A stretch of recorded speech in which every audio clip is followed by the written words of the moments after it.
My name is Hannah Carter. I'm 31 years old, born and raised in North Carolina. If you'd told me a year ago that my husband would steal my inheritance and my heart in the same breath, I would have laughed. But life doesn't warn you before it turns cruel. The morning of Granny's funeral was cold and gray-fitting, considering how hollow I felt inside. She'd been the glue of our family, the only person who ever believed in me when the rest treated me like a charity case. Granny left behind a legacy. Land, money, and a lifetime of love, or so I thought.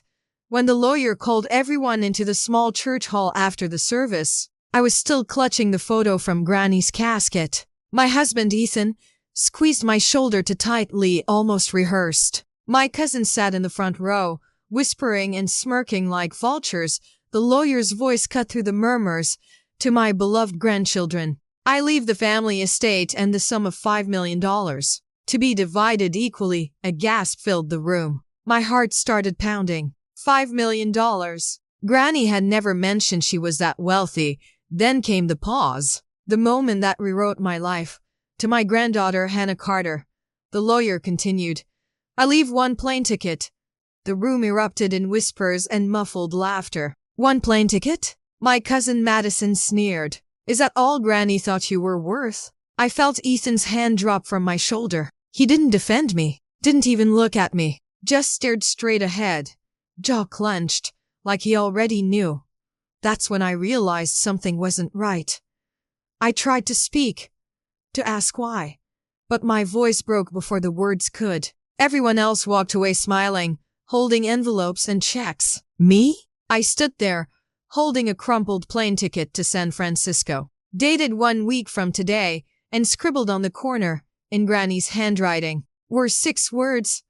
Find what he thinks you won't. If you're watching this, tell me where you're from in the comments and hit subscribe, because you're not going to believe what happened next. I thought the ticket was a joke, until I found what my husband had been hiding all along.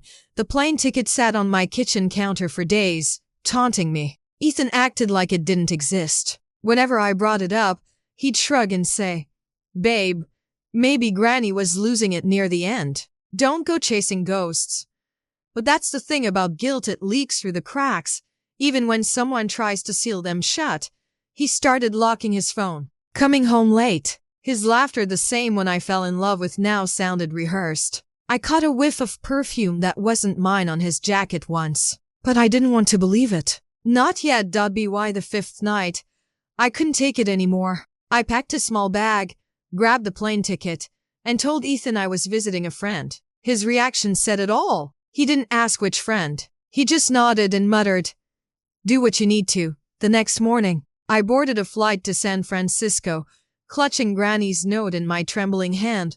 Find what he thinks you won't. The city was bright, cold, alive, nothing like the quiet town I'd left behind. I followed the address written faintly on the back of the ticket. 432 Market Street. It led me to a dusty old building with faded lettering. Carter & Sons Real Estate. My last name, Granny's maiden name, but I'd never heard of it. Inside, an older woman looked up from behind the desk. You must be Hannah, she said softly, as if she'd been expecting me. I froze. How do you know who I am? She smiled sadly. Your grandmother made sure I would. Then she handed me a worn brown envelope. My name was written on it in Granny's looping cursive. Inside were property deeds, bank documents, and a sealed letter addressed to me. The letter read, Hannah, if you're reading this, it means they've already taken what was never theirs. But what your husband doesn't know is that I protected your part. The truth is buried deep, but not lost. Follow the trail. Start with the name he never told you about. My hands trembled. The name? What name? I barely noticed the woman watching me with pity as I stepped outside. Then my phone buzzed, Ethan's name flashing on the screen. Hannah, we need to talk. Don't do anything stupid. He knew. I didn't know it then, but Granny's note was about to expose a secret that would destroy everything Ethan built, including his lies. I didn't answer Ethan's call. My heart was racing too fast, and my hands wouldn't stop shaking. Whatever he was hiding, Granny had known about it, and she'd made sure I'd find it. I ducked into a small cafe across the street from the real estate office, ordered black coffee, and spread the documents across the table. Most of them were dated years ago: property transfers, land ownership papers, tax filings. But one name kept repeating: E. Carter Holdings LLC. My husband's name was Ethan Carter, but I never heard of that company. Scrolling through my phone, I searched the name online. My jaw dropped. It was registered 2 years ago in California. The listed owner? Ethan Carter and Madison Gray. Madison, my cousin. The same cousin who laughed when the lawyer announced my plane ticket. I felt my stomach twist. They weren't just working together. They'd been plotting this using Granny's estate to fund their own company. And somehow Ethan had gotten his name on it legally. I texted him, hands trembling. "Who is Madison Gray to you?" The typing bubbles appeared, then vanished. No reply. Seconds later, another message popped up. "Don't come back, Hannah. It's better for everyone." Better for everyone? Or just for him? That night, I stayed at a cheap motel near the airport. The envelope lay open on the bed beside me, Granny's letter glinting in the dim lamplight. "Start with the name he never told you about." It hit me then. The company wasn't just a clue, it was the weapon. Granny had hidden something inside those papers. T. The back of one file, folded tightly, was a second deed. My breath caught as I unfolded it. It was a title transfer signed and notarized by Granny herself, granting full ownership of E. Carter Holdings to me, effective upon her death. My heart pounded. If this document was real, Ethan had built his little empire on my inheritance.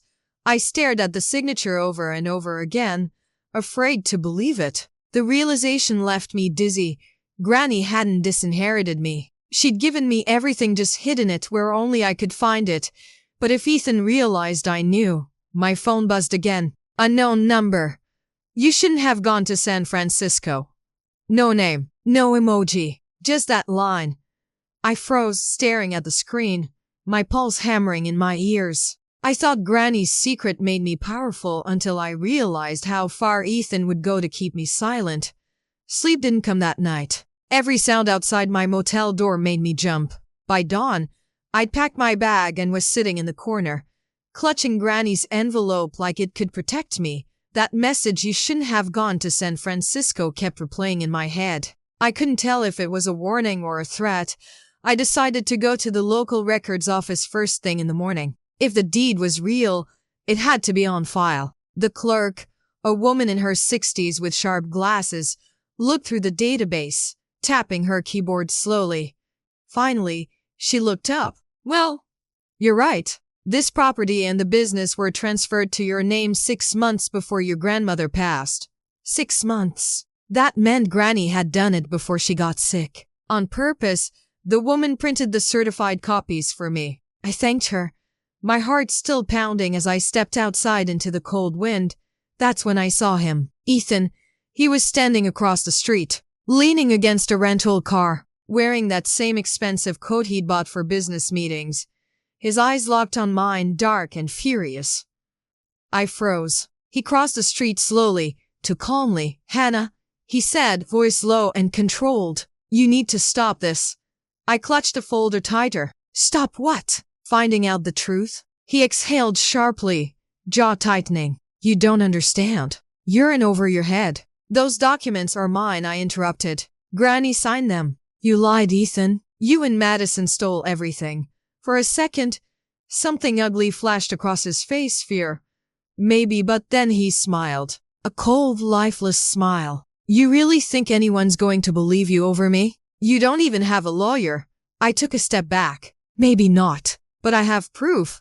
His smile faltered for the briefest moment before he stepped closer, his voice dropping. "Be careful, Hannah. Some secrets aren't meant to be dug up." Then he walked away, disappearing into the crowd like nothing had happened. My legs were shaking. I knew I couldn't face him alone anymore. So I went back to the real estate office, the one Granny had led me to, and showed the woman, Lydia, the new documents. Her face went pale. "Oh, Hannah, you don't know, do you?" "Know what?" She hesitated. "Granny wasn't just leaving you property. She was protecting you from something far worse." I thought I'd uncovered the truth. But what Lydia told me next made me realize Granny's secret wasn't just about money. It was about survival. Lydia locked the office door before she spoke again. Her hands trembled as she poured us both coffee, like she was afraid someone might be listening. Hannah, she began carefully. Your grandmother came to me a year before she passed. She said she suspected your husband was forging her signatures, that he was trying to transfer assets behind her back. My stomach dropped. Ethan? She never told me that.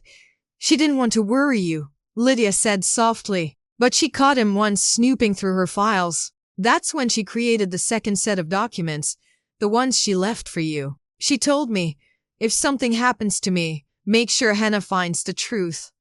I stared at her, speechless. All this time, I'd thought Granny's plane ticket was some cruel mistake. Instead, it was a map to justice. But there's more, Lydia added, lowering her voice. Ethan didn't act alone. Madison helped. Yes, but there's someone else. A silent partner who funded everything. Granny didn't get to name him before. She hesitated, before her stroke. My pulse quickened. Do you know who it was? Lydia nodded slowly. She left a clue, she said. The name he fears most is buried under his own. I pulled out my phone, opened the business registry again, and stared at the name. E. Carter Holdings. Under his own, I whispered, hidden beneath Ethan's name. Then it hit me. I searched for subsidiaries, and there it was. Greystone Investments. The owner? Madison Gray. The name Greystone rang a bell. Granny used to tell stories about the family that ruined hers decades ago. They'd cheated her father out of land that Granny had fought for her whole life to win back. Now, Madison's family was trying to take it again, and Ethan had helped them. I felt the blood rush to my face. They're going to pay for this. Lydia's eyes softened. Hannah, be careful. These people don't play fair. Granny said if it ever came to this, there's one last thing she left you, something that could end this for good. She opened her desk drawer and pulled out a small brass key with a faded tag that read, Locker 72 Union Bank. Your grandmother told me you'd know when it's time to use it. She said. I held the key in my palm, feeling its weight. Granny had planned everything. She'd seen this betrayal coming, and now, it was my turn to finish what she started. I thought the key would lead to a safety deposit box, but what I found inside would blow Ethan's entire world apart.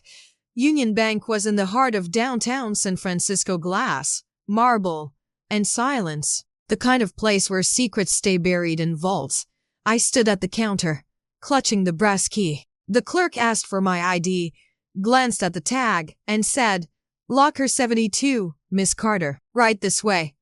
The vault smelled like cold metal and dust. My heels echoed against the floor as the clerk unlocked the row of boxes and left me alone. My hands trembled as I slid the key in and turned it. The click echoed like a heartbeat. Inside the box was a small leather-bound notebook, a flash drive, and a folded letter sealed with Granny's wax stamp.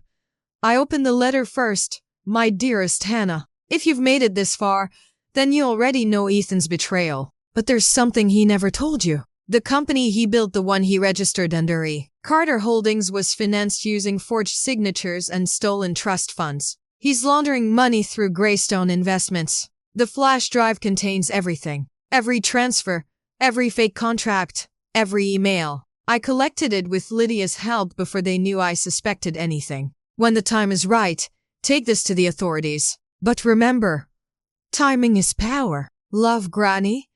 I sat there frozen. The drive in my hand suddenly felt heavier than gold.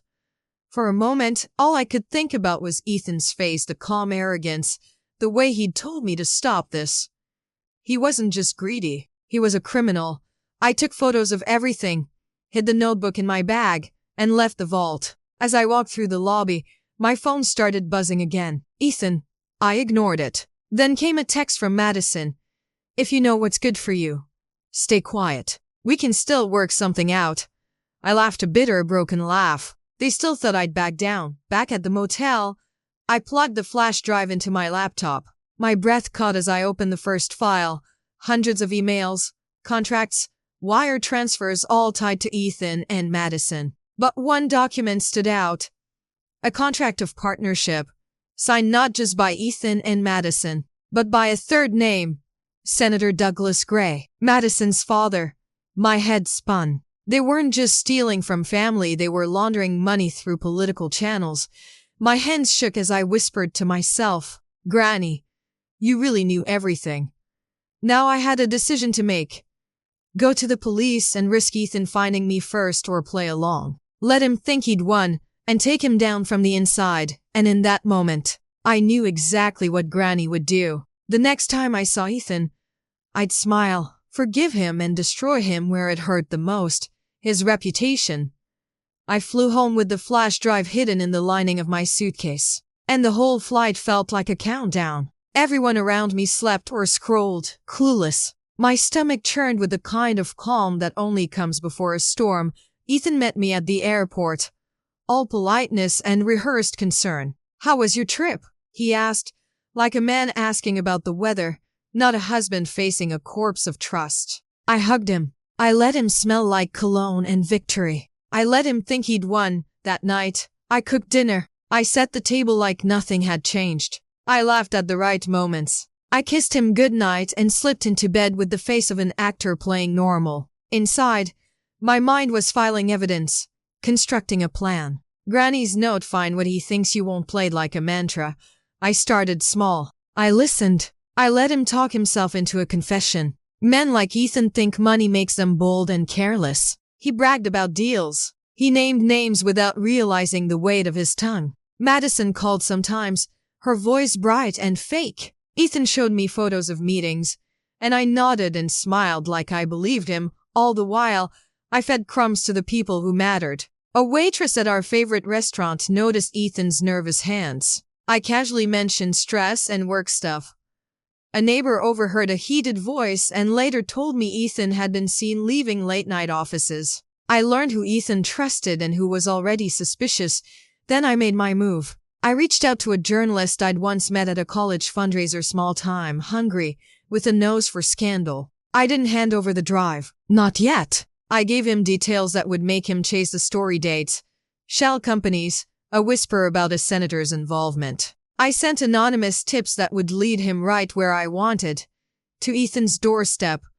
Ethan's first mistake was underestimating me. His second was thinking I was alone. He started to distance himself, claiming long work hours, late calls. He grew sloppy. He left financial statements on the kitchen table. He ranted about loyalty, how family comes first, while I smiled and filed every lie away. The night it all started to unravel, Ethan came back furious, wine on his breath, a temper flaring. He accused me of betrayal in a voice that sounded small in our once safe living room. I listened, then stood up and spoke softly. I know everything, I said. He laughed one of those hollow, dangerous laughs and reached for me. I stepped back, calm, collected. Prove it, he snarled. That's when the notifications started. My phone buzzed with messages from reporters, from a lawyer I'd contacted under a false name, from a number I didn't recognize. The journalist's first article dropped online and exposed on Carter Holdings and its connections to Greystone Investments. The headline exploded like lightning across social feeds. Ethan's face went white. Madison called in a panic. The senator's office issued a terse denial. Their empire began to crumble in public. I stood in the doorway, arms crossed, watching him unravel like a man who'd built his life on sand. They thought I'd come back broken until the world did what Granny's Brasky could not. It exposed them for everyone to see. The news spread faster than wildfire and dry wind. By morning, every local channel had the same breaking headline: Real estate empire under federal investigation, senator's daughter and husband implicated in fraud. I watched it unfold from my couch, wrapped in a blanket Granny crocheted years ago. The irony wasn't lost on me. Comfort built by love, now wrapping around justice built by pain. Ethan stormed through the door not long after. His eyes were wild, his tie crooked, his hands shaking. "What did you do, Hannah?" he shouted. "Do you have any idea what this means?" I didn't flinch. "It means Granny was right about you." He grabbed a stack of papers off the counter. "Subpoenas, I guessed. You think this makes you some kind of hero? You ruined everything." "No," I said quietly. "You did." He paced, muttering curses, then turned toward me with a look I hadn't seen before. Not rage, not sorrow, but fear. "You don't understand. They'll come after me. After us. There's no us anymore, Ethan. My voice was steady, almost calm. Not after what you did to her. Or to me. He froze. For a second, I saw the men I'd once loved small, cornered, lost. Then he dropped the mask. You think you're safe? The Gray family doesn't go down quietly. I stood up. Neither did Granny. The sound of sirens outside cut through our standoff like thunder. Ethan's face drained of color. He ran to the window, cursed under his breath, and spun toward me. You called them? I didn't have to answer. 2 sharp knocks echoed through the house. FBI. Open up. Ethan's last words before they took him away were a whisper meant to hurt me. You'll regret this, Hannah. But I didn't.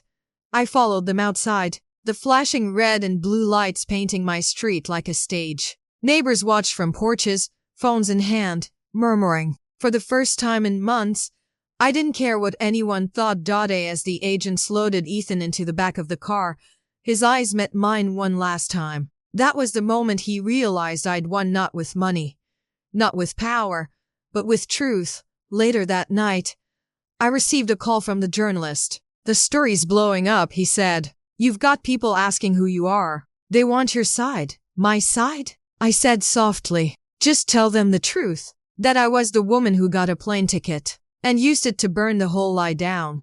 I thought watching Ethan get arrested would bring peace, but Granny's final twist was still waiting for me. Hidden in her last letter, the house was silent that night. The same walls that once echoed with laughter now felt like strangers, hollow and echoing with ghosts of promises that never meant anything. I sat at Granny's old writing desk, the brass key beside me, and the notebook from the vault still unopened. For days, I'd been too afraid to read the last page, the one marked open when it's over. Well, it was over. Ethan was in custody.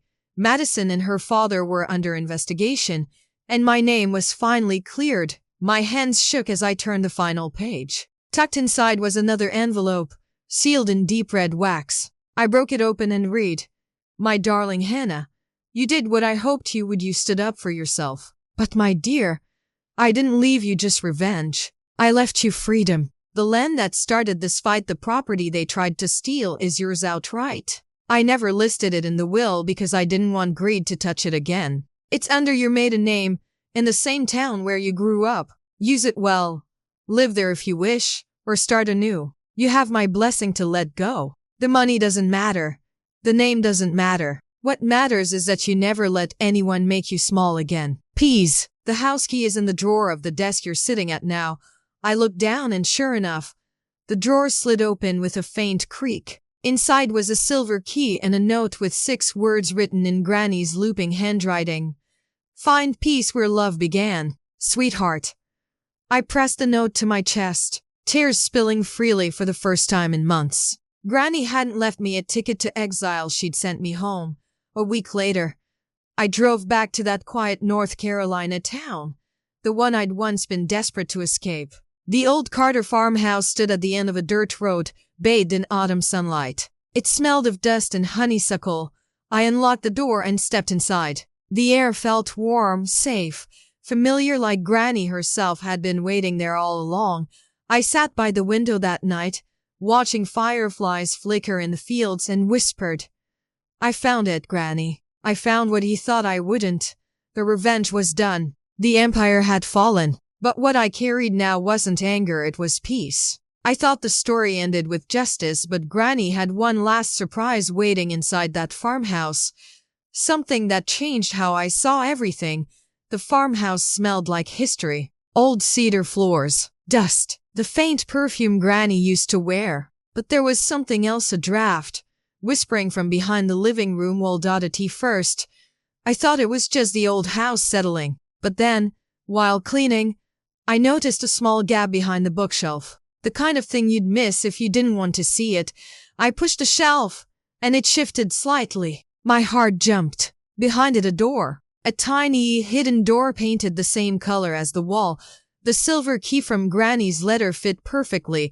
The hinges groaned as I opened it, revealing a narrow staircase leading down into darkness. I grabbed my phone flashlight and descended slowly, step by creaking step. At the bottom was a small room. Stone walls, wooden beams, A single table covered in dust, and on it a locked metal box. For a moment, I thought I was hallucinating. Then I saw it, Granny's handwriting scratched into the lid. For Hannah, when you've learned everything. I opened it. Inside was a bundle of old ledgers, a few photographs, and a USB drive. The ledgers were written in Granny's hand, lists of accounts, transactions, and names. Names I recognized. Ethan, Madison, even her father. They'd been taking money from Granny's charity accounts for years. She'd found out long before she died. And the USB drive, when I plugged it into my laptop upstairs, it contained every piece of proof: emails, contracts, even videos of their meetings. Granny hadn't just left me peace. She'd left me power. I took a deep breath. I knew what I had to do next. I called my lawyer, the same one who helped expose Ethan before, and together, we submitted everything to the authorities. This time, it wasn't just betrayal or greed. It was fraud, theft, embezzlement, and this time, there was no way out for them. I thought justice had already been served. But Granny's hidden files would destroy Ethan's legacy completely and give me one last chance to reclaim my name. News travels fast in small towns, and even faster when it involves scandal. Within a week, headlines exploded. Businessman Ethan Carter and partner accused of large-scale embezzlement. Granddaughter of late philanthropist uncovers secret fraud network. My phone wouldn't stop buzzing. Calls from reporters, lawyers, even distant relatives pretending they cared. I didn't answer any of them. I just sat on the farmhouse porch, watching the sun dip behind the trees, knowing this time justice wasn't poetic. It was real. The evidence Granny had collected was airtight. The charity Ethan helped manage had funneled money into shell companies under Madison's name. Granny had discovered it long before her death. She just hadn't had time to expose them herself. Now, her plan had unfolded exactly as she wanted. Piece by piece, when Ethan's trial began, I showed up wearing Granny's locket, the one she gave me on my 25th birthday. He looked thinner, paler, and completely defeated. He wouldn't meet my eyes. His lawyer tried to paint it as a misunderstanding, but the evidence was overwhelming. The jury didn't take long. Guilty on all counts. As they let him out, he turned once, his eyes full of regret. Or maybe realization that I was the one who'd finished what Granny started. When I stepped outside the courthouse, reporters shouted questions. Miss Carter, any comments? Did you expect this outcome? How do you feel about your ex-husband's sentence? I smiled slightly. I feel like Granny can finally rest. It wasn't triumph, I felt it was closure. He'd taken everything from me once, and now he'd lost everything trying to chase what was never his to begin with. That night, I returned to the farmhouse and lit a candle beside Granny's photo. Your words were right, I whispered. They got millions. I got one plane ticket, but in the end, your 6 words destroyed him. I looked at the note again. Find peace where love began, sweetheart. And finally, I understood. Revenge was never just about ruining him. It was about finding myself again. But just when I thought the chapter had closed, one unexpected visitor at the farmhouse would remind me that every ending is just another beginning. It was early evening when I heard tires crunching on the gravel road. The farmhouse was quiet, filled only with the hum of the crickets outside. I wasn't expecting anyone. A sleek black car pulled up near the porch. A man stepped out, gray suit, kind eyes, a familiar look of quiet confidence. He introduced himself softly. Miss Carter, I'm Daniel Brooks. I worked with your grandmother years ago on her scholarship fund. I invited him in. The air still smelled faintly of Granny's roses.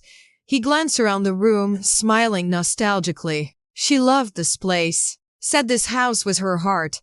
Then he paused, his tone shifting. She left something else for you. Something she didn't want to go through the lawyers.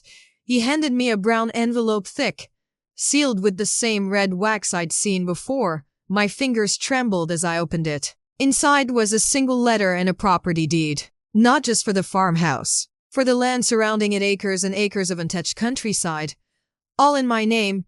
Granny's note read, My sweet Hannah, if you're reading this, it means the truth is out and you've found your way home. You've faced betrayal and fire, but now comes the rebuilding. This land is yours, not to sell, but to grow. Build something here, a home, A haven, a future, a place where no woman ever feels powerless again. Maybe one day, this house won't just hold our family story, but others who need a place to start over. Love always, Granny. Tears blurred my vision. Granny hadn't just wanted revenge. She'd wanted healing. She wanted me to turn pain into purpose. Daniel smiled gently. She believed in you, you know. Said you had her fire.